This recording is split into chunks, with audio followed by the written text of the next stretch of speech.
ব্যাংককে বৈঠকে বসছেন অধ্যাপক ইউনূস, নরেন্দ্র মোদি। আস্থা ও বোঝাপড়া পুনরুদ্ধারে আগ্রহ দেখাবে ঢাকা।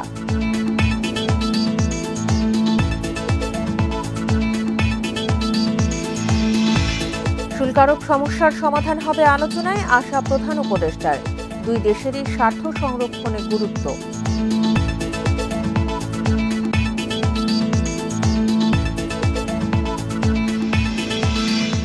2 সপ্তাহের মধ্যে চূড়ান্ত হচ্ছে এনসিপির গঠনতন্ত্র।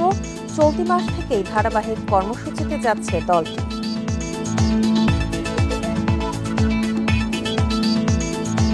বান্ডেল থাকলে প্রতি সেনমানিতে টাকা বাঁচবে। বিকাশ সেনমানি বান্ডেল কিনে জিতুন প্রতি লেনদেনে। স্বাগত ইন্ডিপেন্ডেন্ট সংবাদের সঙ্গে আছি সঞ্চারী মজুমদার। শুনছিলেন শিরোনাম, চলে যাচ্ছে পুরো খবরে। ব্যাংককে আজ প্রথমবার বৈঠকে বসছেন প্রধান উপদেষ্টা অধ্যাপক মোহাম্মদ ইউনূস ও ভারতের প্রধানমন্ত্রী নরেন্দ্র মোদি। বিমস্টেক সম্মেলনের সাইডলাইনে এই বৈঠক হবে। দিল্লির সাথে আস্থা ও বোঝাপড়া পুনরুদ্ধারে আগ্রহ দেখাবে ঢাকা। গুরুত্ব পাবে বাণিজ্য, আন্তঃসীমান্ত পরিবহন, সীমান্ত ব্যবস্থাপনা, ভিসা প্রক্রিয়া শিথিল ও রাজনৈতিক স্থিতিশীলতা। ছাত্র জনতার গণ অভ্যুত্থানের মুখে দেশ ছেড়ে শেখ হাসিনা ভারতে আশ্রয় নেওয়ার পর নানা ইস্যুতে বাড়ে ঢাকা দিল্লির সম্পর্কে দূরত্ব। অন্তর্বর্তী সরকার দায়িত্ব নেওয়ার পর প্রধান উপদেষ্টাকে শুভেচ্ছা জানালেও নিউ ইয়র্কের জাতিসংঘের সাইডলাইনে দ্বিপাক্ষিক বৈঠকে আগ্রহ দেখায়নি দিল্লি। একই উত্তর ছিল এবারও। তবে শেষ মুহূর্তে বিমস্টেক সম্মেলনের ফাঁকে বৈঠকে বসার সবুজ সংকেত দেয় দিল্লি। বৃহস্পতিবার থাইল্যান্ডের প্রধানমন্ত্রীর নৈশ ভোজেও পাশাপাশি দেখা যায় অধ্যাপক ইউনূস ও নরেন্দ্র মোদিকে। শুক্রবার ঢাকা দিল্লি শীর্ষ বৈঠকে বসছেন দুই নেতা। বাংলাদেশের লক্ষ্য রাজনৈতিক পট পরিবর্তনের পর দু দেশের মধ্যে আস্থা ও বোঝাপড়ার পুনরুদ্ধার করা, অগ্রাধিকারমূলক দ্বিপাক্ষিক ও আঞ্চলিক সহযোগিতা জোরদার করা। ভারতের সাথে আমাদের সম্পর্কের যে বর্তমান প্রেক্ষাপট, সেই প্রেক্ষাপটের প্রেক্ষিতে এই বৈঠকটিকে আমরা গুরুত্ব দিয়ে দেখছি। আমাদের দ্বিপাক্ষিক সম্পর্কে যে সৃষ্ট স্থবিরতা, সেটা কেটে যাওয়ার সম্ভাবনা আছে। 5 আগস্টের পর বাংলাদেশিদের জন্য ভিসা সীমিত করা ছাড়াও আন্তঃসীমান্ত ট্রেন বন্ধ রেখেছে ভারত। এবারে বৈঠকে ভিসা সহ আন্তঃযোগাযোগের ধারাবাহিকতা রক্ষা এবং বাণিজ্য ঘাটতি, সীমান্ত নিরাপত্তা নিশ্চিতে টহল বাড়ানোর উপর গুরুত্ব দেবে ঢাকা। এছাড়া আঞ্চলিক যোগাযোগ বাড়াতে মোটরযান চুক্তি, বিমস্টেক পরিবহন করিডর এবং জ্বালানি গ্রিড সংযোগ স্থাপনের গতি বাড়ানোর আলোচনায় আগ্রহ দেখাবে ঢাকা। সম্পর্কের নতুন অধ্যায়ের সূচনায় ভারতের প্রধানমন্ত্রীকে বাংলাদেশ সফরের আমন্ত্রণও জানাতে পারেন প্রধান উপদেষ্টা। নাফিজাতুল্লাহ, ইন্ডিপেন্ডেন্ট নিউজ, ঢাকা। প্রচলিত পদ্ধতিতে বিশ্বে পরিবর্তন আনা সম্ভব নয়। সম্পদ ও ক্ষমতা ভাগাভাগি না হলে সমাজ টিকিয়ে রাখা অসম্ভব বলে মন্তব্য করেছেন প্রধান উপদেষ্টা অধ্যাপক মোহাম্মদ ইউনূস। বৃহস্পতিবার ব্যাংককে বিমস্টেক সামিটের যুব ফোরামে দেয়া বক্তব্যে এসব মন্তব্য করেন তিনি। এ সময় তরুণদের চাকরির পেছনে না ছুটে উদ্যোক্তা হওয়ার আহ্বান জানান ডক্টর ইউনূস। হল ভর্তি তরুণ প্রতিনিধি, তাদের অনুপ্রেরণা যোগাতে নিজ জীবনের গল্প শোনান প্রধান উপদেষ্টা অধ্যাপক মোহাম্মদ ইউনূস। বিমস্টেক ইয়াং জেন ফোরামে মূল প্রবন্ধ উপস্থাপন করে তরুণদের সবচেয়ে শক্তিশালী প্রজন্ম হিসেবে বর্ণনা করেন শান্তিতে নোবেলজয়ী অর্থনীতিবিদ। জানান, স্বাধীনতার পরপরই দেশ গড়তে যুক্তরাষ্ট্র থেকে বাংলাদেশে ফেরেন তিনি। কাজ করেন গ্রামের মানুষের ভাগ্য পরিবর্তনের লক্ষ্যে। ঋণ প্রাপ্তি গরিবের মানবাধিকার, এই বিশ্বাস থেকে যাত্রা শুরু হয় গ্রামীণ ব্যাংকের। গরিব মানুষের টাকা না, কর্মসংস্থান দরকার। অনেকে বলে অর্থ চাকরির চেয়েও গুরুত্বপূর্ণ, কিন্তু আমি জানতাম ঋণ তাদের জীবনযাত্রার মান বাড়াবে। আমি বললাম, ঋণের মধ্য দিয়ে তারা মৌলিক চাহিদা মেটাতে পারবে। দান বিফলে গেলেও ঋণ মানুষের কর্মক্ষমতা বাড়ায়। প্রধান উপদেষ্টা বলেন, লাভের জন্য ব্যবসা, এ ধারণা থেকে সরে আসতে হবে। শুধু ব্যক্তি ভাগ্যের পরিবর্তনে সমাজে কোনো উপকার হয় না। বিশ্বকে পাল্টাতে হলে পরিচালন পদ্ধতি বদলানোর কোনো বিকল্প নেই। আপনি যদি একই রাস্তায় হাঁটেন, তবে একই গন্তব্যে পৌঁছাবেন। নতুন গন্তব্যে যেতে হলে নতুন রাস্তা তৈরি করতে হবে। সম্পদ ও ক্ষমতার কেন্দ্রীকরণ ঘটলে সমাজ ভেঙে পড়ে। সম্পদ ভাগ না করলে সমাজকে টিকিয়ে রাখা সম্ভব নয়। This is one reason why the civilization cannot sustain. On top of it, চাকরি নয়, তরুণ প্রজন্মকে উদ্যোক্তা হওয়ার আহ্বান জানান doctor Yunus. I said human beings are very different from মানুষ অন্য কারো অধীনে নয়, বরং উদ্যোক্তা হওয়ার জন্য জন্ম নেয়। সেবা দিতে হলে আমাদের 3টি শূন্যের নতুন সভ্যতার দিকে যেতে হবে। সেগুলো হলো শূন্য কার্বন নির্গমন, শূন্য বর্জ্য এবং শূন্য সম্পদ কেন্দ্রীকরণ। job turns you into slave. পরে থাইল্যান্ডের প্রধানমন্ত্রীর আমন্ত্রণে নৈশভোজে অংশ নেন প্রধান উপদেষ্টা। Nafiza Dubla, independent news. যুক্তরাষ্ট্র সরকারের সাথে আলোচনার মাধ্যমে শুল্ক বৃদ্ধির সমস্যার সমাধানে ইতিবাচক অগ্রগতি হবে বলে আশা জানিয়েছেন প্রধান উপদেষ্টা অধ্যাপক মোহাম্মদ ইউনূস। বৃহস্পতিবার ব্যাংককে প্রেস সচিব শফিকুল আলম এই তথ্য জানান। প্রেস সচিব জানান, যেহেতু বিষয়টি আলোচনার যোগ্য, তাই আলোচনার মাধ্যমেই এর সমাধান সম্ভব বলে মনে করেন প্রধান উপদেষ্টা। বাংলাদেশি পণ্য আমদানির ওপর যুক্তরাষ্ট্রের 37% শুল্ক আরোপের বিষয়ে শফিকুল আলম বলেন, বিভিন্ন বিষয় পর্যালোচনা করে যেসব পদক্ষেপ নেওয়া হয়েছে তাতে ভবিষ্যতে যুক্তরাষ্ট্রের সাথে বাংলাদেশের সম্পর্ক আরও সুদৃঢ় হবে। জানান, এমন সিদ্ধান্তই নেওয়া হবে যাতে করে যুক্তরাষ্ট্র ও বাংলাদেশ দুপক্ষেরই স্বার্থ বজায় থাকে।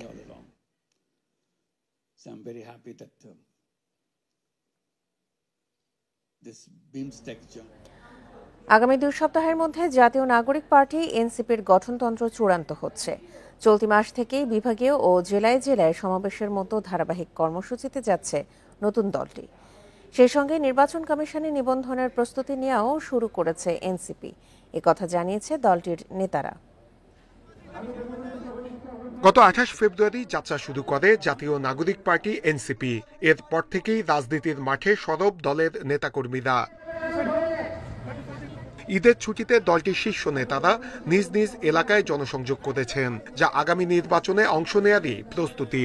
সেই সঙ্গে চলতি মাসে দলীয় ঘোষণাপত্র ও মৌলিক কর্মসূচি প্রকাশ করবে এনসিপি। বিভাগীয় ও জেলা পর্যায়ে সমাবেশের কর্মসূচি দিয়েছে দলটি। বিভাগীয় সমাবেশ করার জন্য সেটারও প্রস্তুতি চলছে। আর সংস্কারের বিষয় হচ্ছে, সংস্কার কমিশনের কাছে তো আমরা আমাদের যারা যেই সংস্কার প্রস্তাব, আমরা যেই জুলাই সনদের কথা বলা হচ্ছে, আমাদের যে চেকলিস্টটা পাঠানো হয়েছে, সেখানে 5টি কমিশনের যে সংস্কার প্রস্তাবনা, সেই প্রস্তাবনা আমরা আসলে জমা দিয়েছি অলরেডি। তৃণমূল পর্যায়ে সংগঠিত করতে চলতি মাস থেকেই দলটির জেলা উপজেলা পর্যায়ে কমিটি হচ্ছে। 2 মাসের মধ্যেই যা সম্পন্ন করার লক্ষ্য। দলের কেন্দ্রীয় কার্যালয় সহ প্রয়োজনীয় সংখ্যক কার্যালয় নেয়ার প্রস্তুতি চলছে। ইলেকশন কমিশনের যে নিবন্ধনের জন্য যে শর্ত, সেটাতেও কিন্তু আসলে কমিটি দেখাতে হয়, জেলায় অফিস থাকতে হয়। ফলে আমাদের জন্য এক কাজের মধ্যে দিয়ে আমরা 2টো কাজ আসলে অর্জন করতে চাচ্ছি। এটা হচ্ছে আমাদের প্রধানত প্রায়োরিটি। এর বাইরে আমাদের সদস্য ফর্ম হয়েছে, আমরা সেই সদস্য ফর্ম সারা দেশে একটা সদস্য সংগ্রহ সপ্তাহ ঘোষণা করার একটা পরিকল্পনা আছে। বিশেষজ্ঞরা বলছেন, নতুন দলে সব বয়সীদের আনতে হবে, তাহলে দলের আবেদন সব মহলে পৌঁছাবে। অন্যান্য পেশাজীবী, জেন্ডার এবং সকল বয়সের মানুষের কাছে পৌঁছার ব্যবস্থা করতে হবে। যদি মানুষের কাছে এটা মনে হয় যে শুধুমাত্র তরুণদের দল, তাহলে কিন্তু এটা হয়তো বয়স্করা বা অন্যরা এটাকে কিন্তু রিজেক্ট করতে, পরিত্যাগ করে ফেলতে পারে। এই জন্য তাদেরকে কিন্তু বোঝাতে হবে, তরুণরা নেতৃত্ব দিচ্ছে কিন্তু তরুণদের দল না, সবার জন্যই অংশগ্রহণের ব্যবস্থা থাকতে হবে তাকে। অংশীজনদের সঙ্গে আনুষ্ঠানিক ও অনানুষ্ঠানিক আলোচনার মাধ্যমে সংস্কারের বিষয়ে একটি ঐকমত্য সৃষ্টির কথা জানিয়েছেন এনসিপি নেতারা। নূরে আলম, ইন্ডিপেন্ডেন্ট নিউজ, ঢাকা।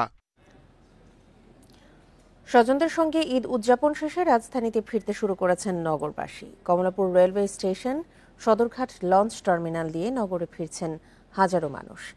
ভোর থেকেই সদরঘাটে একে একে ভিড়ছে বিভিন্ন প্রান্ত থেকে আসা লঞ্চগুলো। ঝক্কি এড়াতে আগেভাগেই ঢাকায় ফিরছেন অনেকেই।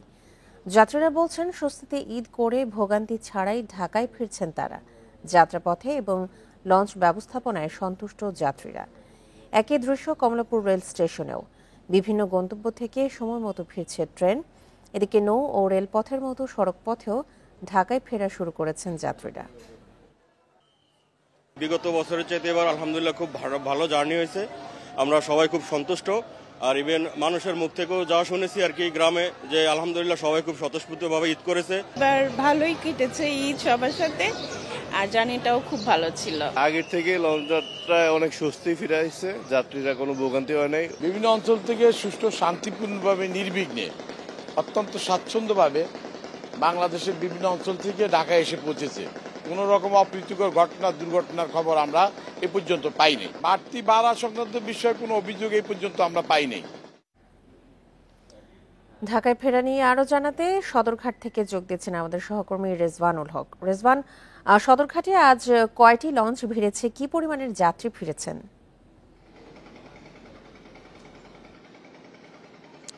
দেখুন, সদরঘাটে এখন পর্যন্ত বিআইডব্লিউর তরফ থেকে যে তথ্য আমাদেরকে সরবরাহ করা হয়েছে সেই তথ্য মতে এখন পর্যন্ত অর্থাৎ 7টা বাজার 5 মিনিট আগ পর্যন্ত 48টি লঞ্চ পটুয়াখালী, ভোলা, চাঁদপুর, পিরোজপুর থেকে এখন পর্যন্ত, এছাড়াও বিভিন্ন জায়গা থেকে এখন পর্যন্ত 48টি লঞ্চ এখানে এসে পৌঁছেছে।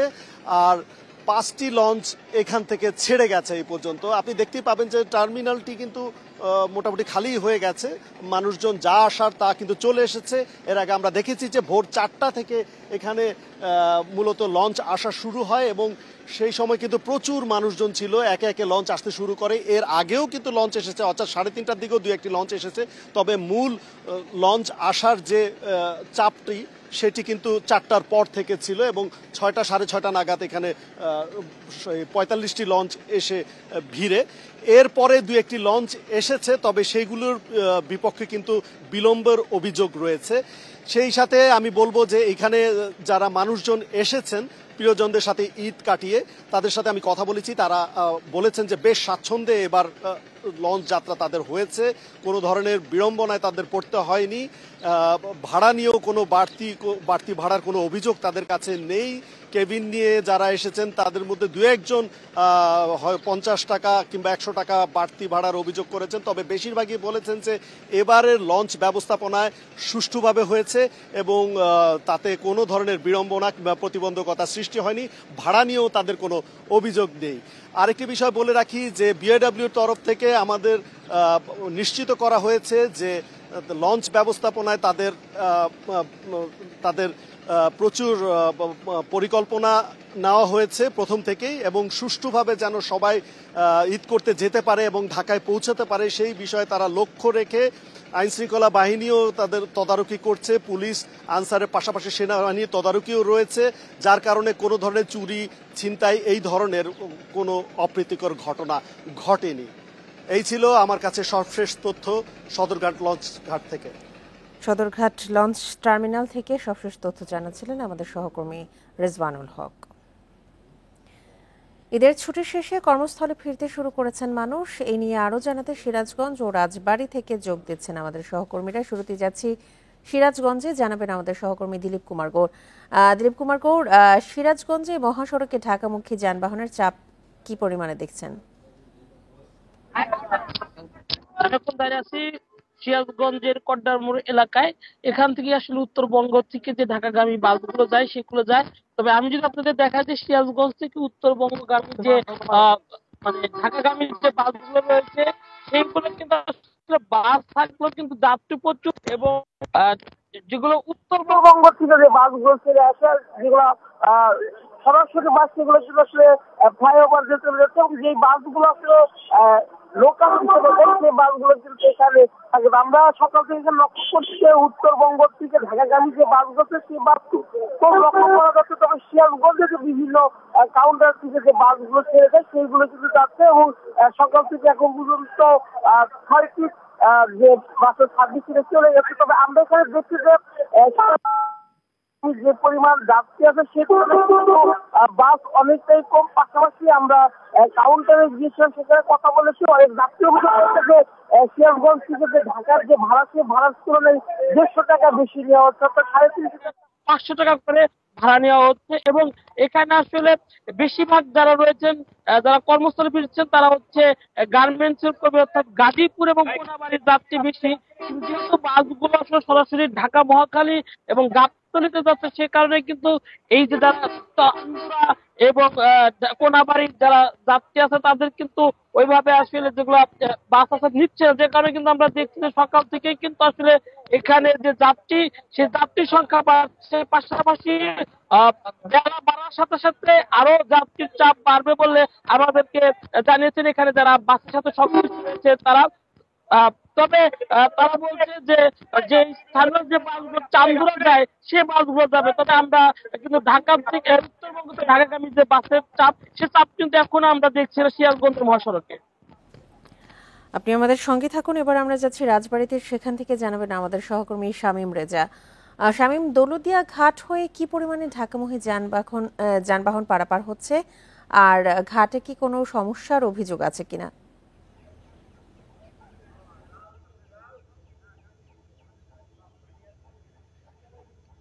দেখুন, ভোর থেকেই আসলে ঘরে ফেরা মানুষগুলো কিন্তু কর্মস্থলে ফিরছে। আমরা ভোর থেকে এখন পর্যন্ত যেটা দেখতে পাচ্ছি, দৌলতদিয়া ফেরিঘাট এলাকাতে কিন্তু যাত্রী এবং যানবাহনের চাপ রয়েছে, অর্থাৎ সময় যত বাড়ছে যাত্রী এবং যানবাহনের চাপটাও কিন্তু বাড়ছে।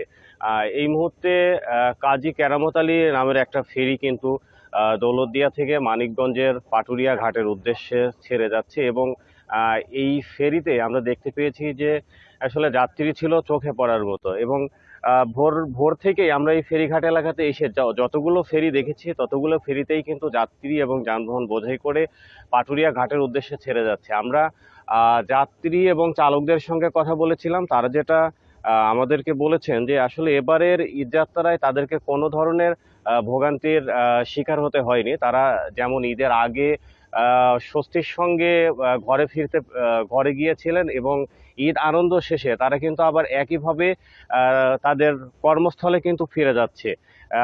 আর বিআইডব্লিউটিসি কর্তৃপক্ষ যেটা বলছে যে এবার মহাসড়কে পর্যাপ্ত পরিমাণে আইন শৃঙ্খলা রক্ষাকারী বাহিনীর সদস্যরা ছিল, সেই সাথে দৌলতদিয়া পাটুরিয়া নৌরুটে পর্যাপ্ত পরিমাণে ফেরি থাকার কারণে কিন্তু যাত্রী এবং চালকেরা কিন্তু ভোগান্তি ছাড়াই তারা কিন্তু স্বস্তির সঙ্গে ঈদ শেষে আবার কর্মস্থলে ফিরতে শুরু করেছে। তো এখন পর্যন্ত যেটা বলা যায় যে এই দৌলতদিয়া ঘাট এলাকাতে সময় যত বাড়ছে যাত্রী এবং যানবাহনের চাপটাও তত বাড়ছে, তবে কোনো ভোগান্তি কিন্তু নেই। এর পাশাপাশি একটা বিষয় আমি বলে রাখি, যাত্রীরা কিন্তু একটা অভিযোগ করছে যে তারা যে গন্তব্য থেকে আসছেন সেখান থেকে কিন্তু অতিরিক্ত অর্থাৎ দ্বিগুণ ভাড়া নেওয়ার একটা অভিযোগ করছেন। অন্তর্বর্তী সরকারের কয়েকজন উপদেষ্টার তীব্র সমালোচনা করেছেন বিএনপির ভাইস চেয়ারম্যান বরকতুল্লাহ বুলু। নাম উল্লেখ না করে তিনি বলেন যে উপদেষ্টারা আগে হল বা মেসে থাকতেন, তারা এখন কোটি টাকার গাড়িতে চড়েন। সামনে পেছনে অর্ধশতাধিক গাড়ির বহরও থাকে। বৃহস্পতিবার বিকেলে নোয়াখালীর বেগমগঞ্জের চৌমোহনীতে ঈদ উপহার বিতরণ অনুষ্ঠানে তিনি এসব কথা বলেন। যোগ করেন, এখন উপদেষ্টারা কয়েক কোটি টাকা খরচ করে তারকা হোটেলে ইফতার পার্টির আয়োজন করেন। তাদের পরনে দামি পোশাক আর জুতা থাকে।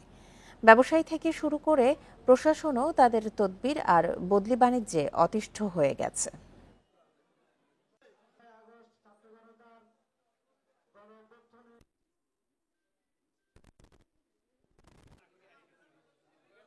কয়েকজন উপদেষ্টা আছেন যারা ছাত্র রাজনীতি, এরা হলে থাকতেন, মেসে থাকতেন, টিউশনি করতেন, ওনারা 5-6 কোটি টাকার গাড়িতে চলেন, আগে পিছিয়ে আরো 30-40 কোটি টাকার গাড়ি থাকে। প্রশাসনে ফোর্স করে অমুককে অমুকখানে দিতে হবে, অমুকখানে অমুকের বদলি করতে হবে, এর থেকে জাতি মুক্তি চায়। সরু সড়কে ঝুঁকিপূর্ণ অসংখ্য বাঁক, লবণবাহী গাড়ির পানি আর চালকদের বেপরোয়া গতির নেশায় চট্টগ্রাম কক্সবাজার মহাসড়ক এখন মৃত্যু ফাঁদ। ধারণ ক্ষমতার তুলনায় অনেক বেশি গাড়ি চলার পাশাপাশি রয়েছে রিকশা, সিএনজির মতো কম গতির যানবাহনের দৌরাত্ম্য। ফলে প্রায় প্রতিদিনই মৃত্যুর মিছিলে যোগ দিচ্ছেন কেউ না কেউ। দেশের সবচেয়ে বেশি দুর্ঘটনাপ্রবণ দুটি মহাসড়কের একটি চট্টগ্রাম কক্সবাজার মহাসড়ক। প্রতিদিন বান্দরবান কক্সবাজার টেকনাফগামী হাজারো যানবাহন চলে এই সড়কে। চট্টগ্রাম শহর থেকে শাহ আমানত সেতু পেরিয়েই শুরু হয় সড়ক। নামে মহাসড়ক হলেও দুটি গাড়ি পার হতে হলে একটিকে নামতে হয় রাস্তার পাশে। 2 লেনের সরু রাস্তাতেই রিকশার মতো হালকা যানের সাথে চলে প্রাইভেট কার, বাস, ট্রাক, লরির মতো ভারী যানবাহন। এছাড়া কর্ণফুলীর ওয়াই জংশন থেকে চুনতি পর্যন্ত অংশে রয়েছে অন্তত 50টি বিপজ্জনক বাঁক। লবণবাহী ট্রাকের পানি পড়েও পিচ্ছিল হয় সড়ক। যে রাস্তাটা পাশে আর কোনো জায়গা নেই, সেহেতু বড় গাড়িগুলো আসলে ছোট ভেহিকলগুলো সাইড দিতে পারে না। যারা ড্রাইভার আছে তারা আসলে কিছুটা অসচেতন, এখানে রাস্তা আঁকা বাঁকা হওয়ার পরেও তারা র্যান্ডমলি গাড়িটা চালায়। এবার ঈদে এই মহাসড়কে ঘটেছে প্রায় 1 ডজন দুর্ঘটনা। এর মধ্যে চুনতির একই জায়গায় 3টি দুর্ঘটনায় মারা গেছেন 15 জন, আহত 26। বিশেষজ্ঞরা বলছেন সরু সড়কে গতি নিয়ন্ত্রণে ব্যর্থ হচ্ছেন চালকরা।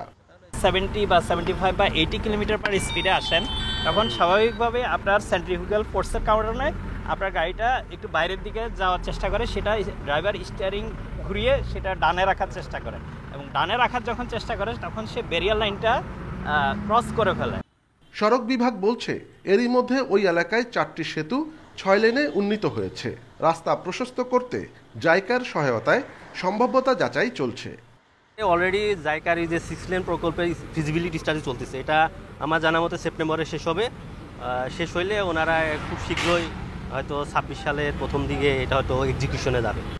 পরপর কয়েকটি প্রাণঘাতী দুর্ঘটনার পর সড়কের পাশে গাছ ছাঁটাই আর রোড সাইন বসাচ্ছে কর্তৃপক্ষ। অনুপম শীল, ইন্ডিপেন্ডেন্ট নিউজ, চট্টগ্রাম।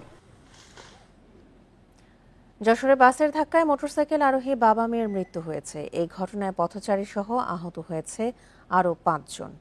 বৃহস্পতিবার বিকেলে সদর উপজেলার পুলেরহাটে এই দুর্ঘটনা ঘটে। এ সময় বিক্ষুব্ধ জনতা বাসটিতে আগুন ধরিয়ে দেয়। পুলিশ জানিয়েছে রুবেল হোসেন তার স্ত্রী ও 2 মেয়েকে নিয়ে মোটরসাইকেলে শ্বশুরবাড়ি থেকে খুলনায় ফিরছিলেন। পুলেরহাটের পৌঁছলে পেছন থেকে বাস তাদেরকে ধাক্কা দেয়। এতে ঘটনাস্থলেই মারা যান রুবেল ও তার মেয়ে ঐশী। গুরুতর আহত রুবেলের স্ত্রী জেসমিন ও ছোট মেয়ে তাইবাকে হাসপাতালে ভর্তি করা হয়েছে। দুর্ঘটনার পর বাসটি পালানোর চেষ্টা করলে স্থানীয়রা সেটিতে আগুন ধরিয়ে দেয়। পরে ফায়ার সার্ভিস গিয়ে আগুন নিয়ন্ত্রণে আনে। এদিকে সিরাজগঞ্জের উল্লাপাড়ায় লরি ও সিএনজির সংঘর্ষে 2 জন নিহত হয়েছে, আহত হয়েছে আরও 3 জন।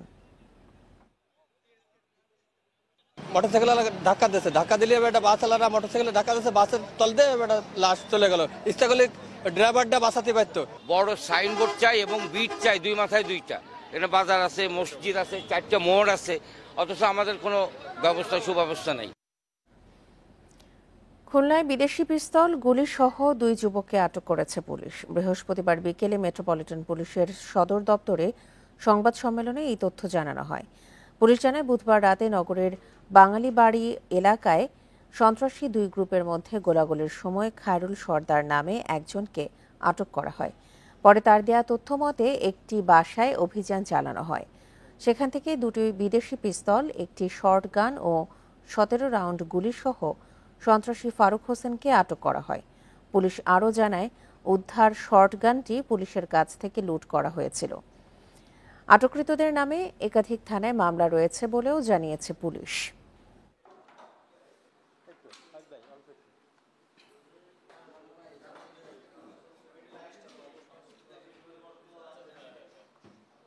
দেখানো মতে 2টি বিদেশি পিস্তল, একটি শর্টগানের 7 রাউন্ড গুলি এবং 8 রাউন্ড পিস্তলে গুলি, একটি এমটি কার্টিজ এবং দেশীয় একটি বড় রামদা উদ্ধার করা হয়। আমরা নিশ্চিত হতে পেরেছি যে শর্টগান এবং গুলিগুলো আমরা উদ্ধার করেছি সেগুলো বাংলাদেশ পুলিশের লুণ্ঠিত সম্পত্তি শর্টগান। হবিগঞ্জের আজমেরীগঞ্জে পৌর যুবদল নেতার ফেসবুক পোস্টে মন্তব্যের জেরে দুপক্ষের সংঘর্ষে অন্তত 10 জন আহত হয়েছে। এছাড়া ফরিদপুরের সালথায় আধিপত্য বিস্তার নিয়ে দুপক্ষের মধ্যে সংঘর্ষ হয়েছে। এতে অন্তত 12 জন আহত হয়েছে। পুলিশ জানিয়েছে হবিগঞ্জের আজমেরীগঞ্জে পৌর যুবদল নেতার ফেসবুক পোস্টের মন্তব্য নিয়ে বিরোধের স্বেচ্ছাসেবক দলের সদস্য সচিব রাহি রহমান ও সদর ইউনিয়ন ছাত্রদলের সাধারণ সম্পাদক হুমায়ুন কবির আকাশের সমর্থকদের মাঝে সংঘর্ষ হয়। এদিকে ফরিদপুরের সালথায় পূর্ব বিরোধের জেরে 2 পক্ষের সমর্থকদের মাঝে বাকবিতণ্ডার এক পর্যায়ে তারা দেশীয় অস্ত্র নিয়ে সংঘর্ষে জড়ায়। এ সময় দুপক্ষের বাড়িতেই হামলা ও ভাঙচুর হয়।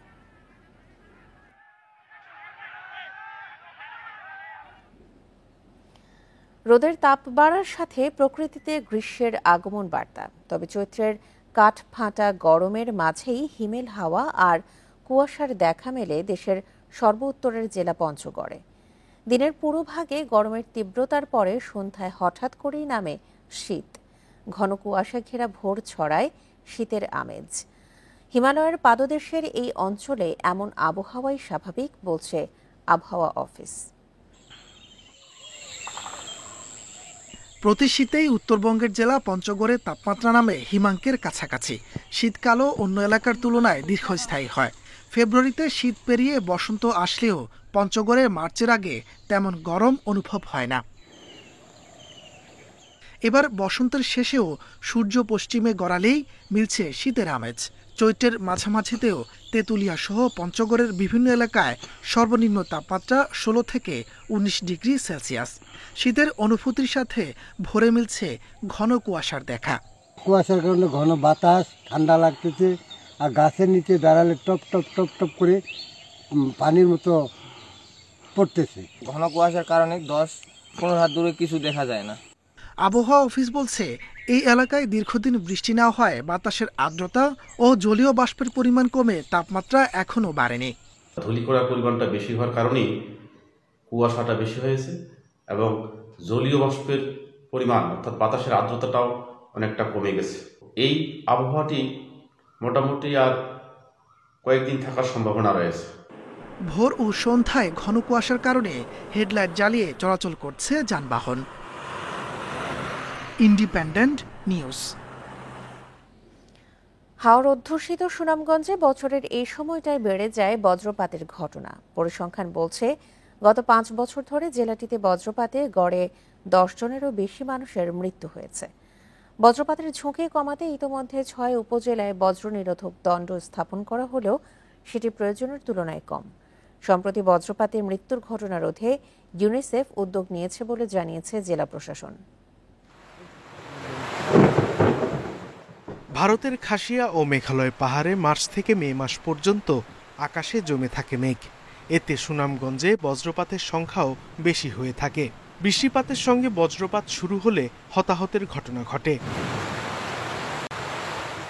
এদিকে মার্চ থেকে মে মাস পর্যন্ত হাওর এলাকায় বোরো ধান কাটার মৌসুম। জেলার 12টি উপজেলার 132টি ছোট বড় হাওরে ধান কাটা ও মারাইয়ে ব্যস্ত থাকে লক্ষাধিক কৃষক। এই সময়ে বেড়ে যায় ঝড় বৃষ্টি ও বজ্রপাতের ঘটনা। জেলার প্রশাসনের তথ্য মতে গত 5 বছর ধরে সুনামগঞ্জে বজ্রপাতে গড়ে 10 জনের বেশি মানুষের মৃত্যু হয়েছে। এর মধ্যে 2023 সালে একদিনে 6 জন সহ মারা গেছে মোট 16 জন। তারা তো একটা আতঙ্ক, প্রায় 7 মাস বৈশাখ মারা যায়, ওই গ্রামও মারা গেছে মানুষ, ওই গ্রামও মারা গেছে। বজ্রপাতে প্রতি বছর লোক মারা যায়। কৃষক, শ্রমিক এরা মাঠে ঘাটে কাজ করে, প্রতি বছরই কিন্তু বজ্রপাতের কারণে মারা যায়।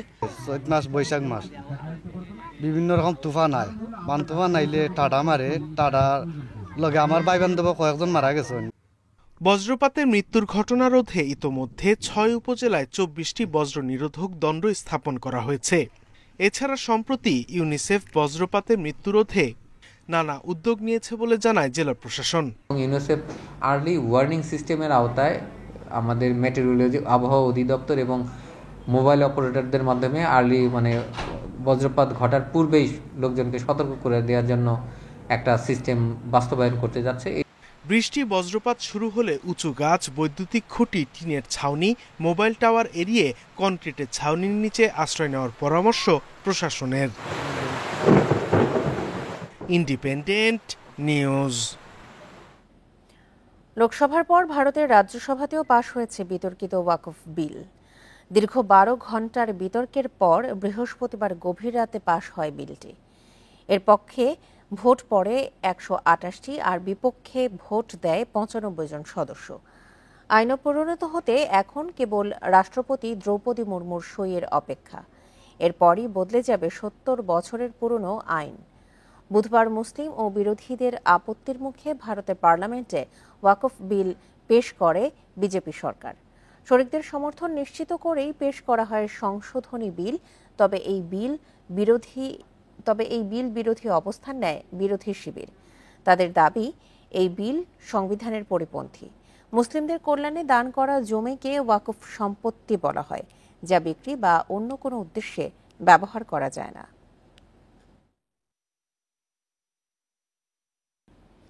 সম্প্রতি 7.7 মাত্রার ভূমিকম্পে ব্যাপক ক্ষতি হয়েছে মিয়ানমারে ও থাইল্যান্ডে।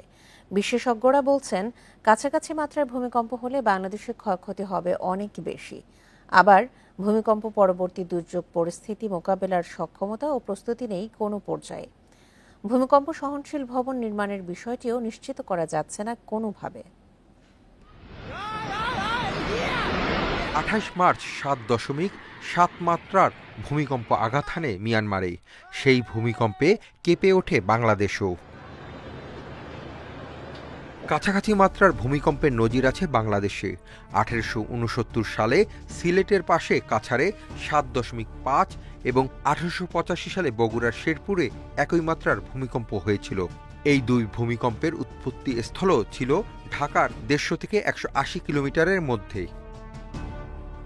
বিশেষজ্ঞরা বলছেন, 100 থেকে 150 বছরে একটি চক্র সম্পন্ন করে ভূমিকম্প, তাই ঝুঁকির বিষয়টিকে বড় করে দেখছেন তারা। বর্তমান পরিস্থিতিতে এই মাত্রার ভূমিকম্প হলে ক্ষয়ক্ষতি হবে ব্যাপক। বিশেষজ্ঞরা বলছেন, ঢাকায় 7 মাত্রার ভূমিকম্প হলে অর্ধেক ভবনই ভেঙে পড়বে। বিভিন্ন আবাসিক এলাকায় মাটি ভরাট করে নির্মিত ভবনগুলো বেশি ঝুঁকিতে পড়বে। মিয়ানমারে বড় ভূমিকম্পের পর সতর্ক হওয়ার পরামর্শ দিচ্ছেন তারা। এই ধরনের একটা বড় ঘটনা ঘটলে কিন্তু একটা মিনিস্ট্রিয়াল কমিটি বা একটা উপদেষ্টা কমিটি মিটিং থাকে এবং অ্যাডভাইজারি প্যানেল যারা তাদেরকে ডেকে একটা সভা করে ডিসিশন নেয় যে কী করণীয়। কিন্তু এই ধরনের কোনো উদ্যোগ আমি এখন পর্যন্ত দেখিনি। রানা প্লাজার পর থেকে যে বিল্ডিংগুলো আইডেন্টিফাই করা দরকার, কিন্তু আমাদের আমলাতান্ত্রিক জটিলতা এবং বিভিন্ন কারণে আসলে আগানো সম্ভব হচ্ছে না। তবে মিয়ানমারের ভূমিকম্পের পর এমন দুর্যোগ মোকাবিলায় প্রস্তুতি নেয়ার কথা জানিয়েছেন দুর্যোগ ব্যবস্থাপনা উপদেষ্টা। প্রয়োজনীয় লোকবল, প্রশিক্ষণ, আগাম সতর্কতা এবং প্রয়োজনীয় যান্ত্রিক সক্ষমতা এগুলি অর্জনের জন্য আমরা কার্যকর ব্যবস্থা নিচ্ছি। উপদেষ্টা জানিয়েছেন, যেসব ভবন ভূমিকম্প সহনশীল করে তৈরি করা হয়নি সেগুলো অন্য রঙে রাঙিয়ে দেওয়ার চিন্তা আছে, যাতে মানুষ এসব ভবন সম্পর্কে জানতে পারে। Hasif Mahmud Shah, independent news, Dhaka. সাতক্ষীরার আশাশুনের খোলপেটুয়া নদীর ভেঙে যাওয়া বেড়িবাঁধ মেরামত করছে সেনাবাহিনী। পানি উন্নয়ন বোর্ড ও স্থানীয়দের সাথে নিয়ে বালি ভর্তি টিউব বসানোর কাজ করছেন তারা। এছাড়া 55 পদাতিক ডিভিশনের ইঞ্জিনিয়ার্স ব্যাটালিয়নের একটি দলও বাঁধ মেরামতের কাজে যোগ দিয়েছে। এর আগে সোমবার সকালে খোলপেটুয়া নদীর 150 ফুট বেড়িবাঁধ ভেঙে বিছট, বল্লভপুর সহ 6টি গ্রাম প্লাবিত হয়। এতে 5000 হেক্টর জমির বাগদা ঘের ও 1000 হেক্টর বোরো ধান তলিয়ে যায়। ডুবে যায় শতাধিক বসতবাড়ি। ঘরবাড়ি হারিয়ে নিঃস্ব এসব পরিবারের দাবি টেকসই বেড়িবাঁধ নির্মাণের।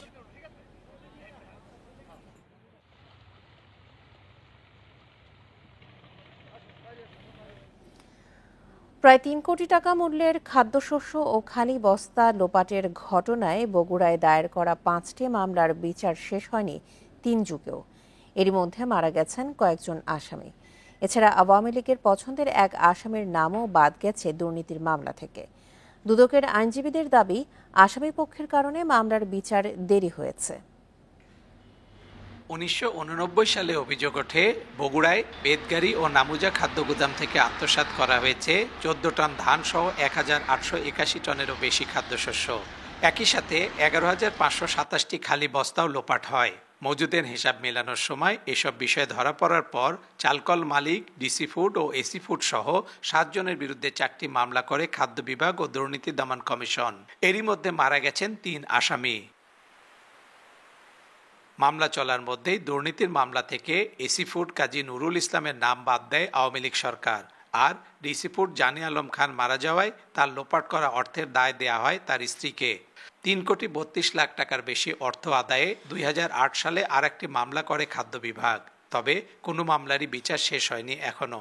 বিভিন্ন আদেশের কারণে হাইকোর্টে গিয়েছে, আপিল করেছে, রিভিউ করেছে, রিভিশন করেছে। এই কারণে মামলাটা বিলম্বিত হয়েছে। মামলাটা শেষ পর্যায়ে চলে এসেছে। এখন আর্গুমেন্টের জন্য দিন ধার্য আছে। আর্গুমেন্ট হলেই মামলাটা শেষ রায়ের চলে আসবে। আসামি পক্ষের নানা তৎপরতার কারণেই মামলার বিচারে দেরি হয়েছে বলে দাবি দুদক কৌশলীদের।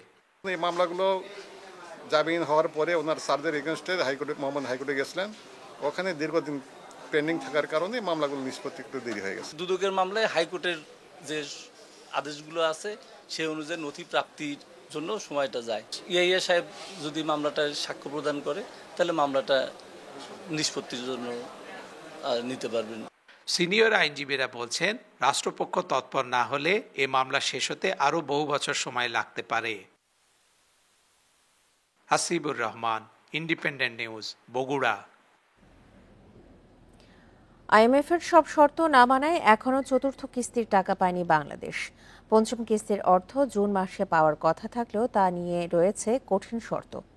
এমন বাস্তবতায় শর্ত পালনের অগ্রগতি পর্যালোচনা করতে শনিবার ঢাকায় আসছে আইএমএফের উচ্চ পর্যায়ের প্রতিনিধি দল। বিশ্লেষকরা বলছেন, দেশের স্বার্থ ক্ষুণ্ণ করে এমন শর্ত মেনে ঋণ নেওয়া ঠিক হবে না। 2023 সালের জানুয়ারিতে আইএমএফের সঙ্গে $470 কোটি ঋণ চুক্তি করে বাংলাদেশ। ফেব্রুয়ারিতে প্রথম ও ডিসেম্বরে দ্বিতীয় কিস্তিতে $115 কোটি $73 লাখ ঋণ পায় বাংলাদেশ, আর 2024 সালে জুনে পায় তৃতীয় কিস্তি $115 কোটি। তবে গেল ডিসেম্বরে চতুর্থ কিস্তি $64 কোটি $50 লাখ ছাড় হয়নি। চতুর্থ ও পঞ্চম কিস্তি পেতে শর্ত জুড়ে দেয় আইএমএফ। অর্থ পেতে ডলারের বিনিময় হার বাজার ভিত্তিক করা, রাজস্ব আদায় বৃদ্ধি ও এনবিআরের রাজস্ব নীতি থেকে রাজস্ব প্রশাসনকে আলাদা করা, বিদ্যুৎ জ্বালানি সহ বিভিন্ন খাতে ভর্তুকি কমানোর শর্ত দেয় সংস্থাটি। যদিও বিশ্লেষকরা বলছেন, দেশের সামগ্রিক পরিস্থিতি বিবেচনায় অর্থনীতির ক্ষতি হয় এমন শর্ত মানা ঠিক হবে না। এই মুহূর্তে যে ফরেন কারেন্সি রিজার্ভ সেটা একটা শক্তিশালী অবস্থানে চলে যাচ্ছে। তো এই অবস্থায় আইএমএফ এর এই অল্প কিছু টাকার জন্য বাংলাদেশ তার সম্মান বিসর্জন দেবে এবং আইএমএফ যা বলবে বাংলাদেশ তাই করবে, এই দিকে যাওয়াটা আমি মনে করি না বাংলাদেশের জন্য শোভনীয়। অন্তর্বর্তী সরকার ক্ষমতায় আসার পর রেমিটেন্সের প্রভাব বাড়ার পাশাপাশি বেড়েছে বৈদেশিক মুদ্রার রিজার্ভ। সংস্কার হচ্ছে অর্থনৈতিক নানা ক্ষেত্রেও। অন্তর্বর্তী সরকার তাদের দিক থেকে একটা শক্ত বার্তা দেওয়া উচিত আইএমএফকে, যে বাংলাদেশের বাস্তবতার নিরিখে সংস্কার কার্যক্রমগুলো চলছে, এটা চলমান আছে এবং আসলে আন্তর্জাতিক সংস্থাগুলোর দায়িত্ব হলো বাংলাদেশের এই সংস্কার কার্যক্রমগুলোকে সহায়তা দেওয়া। দেশের অর্থনীতি ও ভাবমূর্তি নষ্ট হয় এমন শর্ত থেকে সরকারকে দূরে থাকার পরামর্শ বিশ্লেষকদের। Shafil Alam Sujan, independent news, Dhaka. বৈশাখী উপলক্ষে রাঙামাটিতে আয়োজন হয়েছে 7 দিনের পাহাড়ি মেলা। খাবার, পোশাকের দোকান তো আছেই, চলছে সাংস্কৃতিক কর্মকাণ্ড।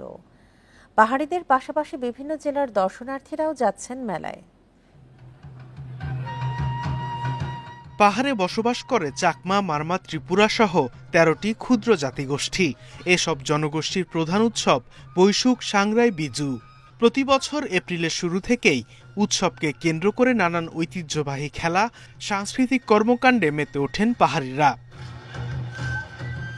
বৈশাখী উপলক্ষে রাঙামাটিতে এরই মধ্যে শুরু হয়েছে উৎসব। ক্ষুদ্র নৃগোষ্ঠী ইনস্টিটিউটে সপ্তাহব্যাপী আয়োজনে অংশ নিচ্ছেন পাহাড়িরা।